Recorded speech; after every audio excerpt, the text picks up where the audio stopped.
जेवढी आपल्यासाठी चांगली आहे ना दादा तेवढा बाप आपल्यासाठी चांगला आहे. जेवढी आपल्यासाठी चांगली आहे ना दादा तेवढा बाप आपल्यासाठी चांगला आहे. आपल्या आईला आपण म्हणलं जेवाय दे तर ती आपल्याला जेवाय देते. ती आई सर्वांच्या लक्षात आहे.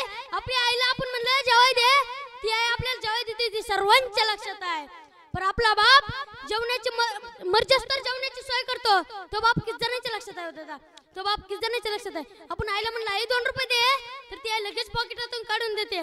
ती आई सर्वांच्या लक्षात आहे. आपण म्हणलं आई 2 रुपये दे ती 2 रुपये देते. ती सर्वांच्या लक्षात आहे. पण आपला बाप 2-2 लाख शाळेची फी भरतो. तो बाप कोणाच्या लक्षात आहे. तो बाप कोणाच्या लक्षात आहे.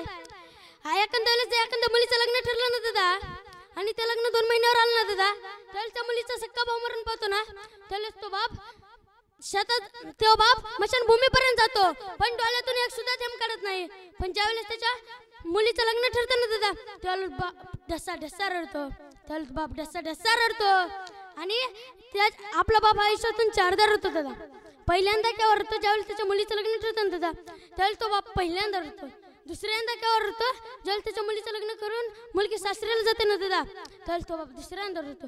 तिसऱ्यांदा केव्हा रडतो ज्यावेळेस त्याची मुलगी लग्न करून विधवा होते ना दादा त्यावेळेस तो बाप तिसऱ्यांदा रडतो. आणि आपला बाप आयुष्यातून 4थ्यांदा केव्हा रडतो ज्यावेळेस त्याच्या स्वतःच्या पोटाच्या मुलानं धक्के मारून बाहेर काढतो ना दादा तर तो बाप हा आयुष्यातून 4दा रडतो.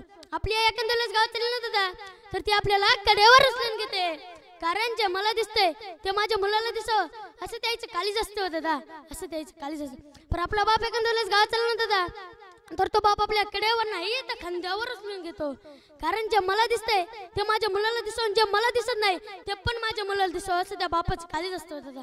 असं त्या बापाचं काळीज असतं दादा.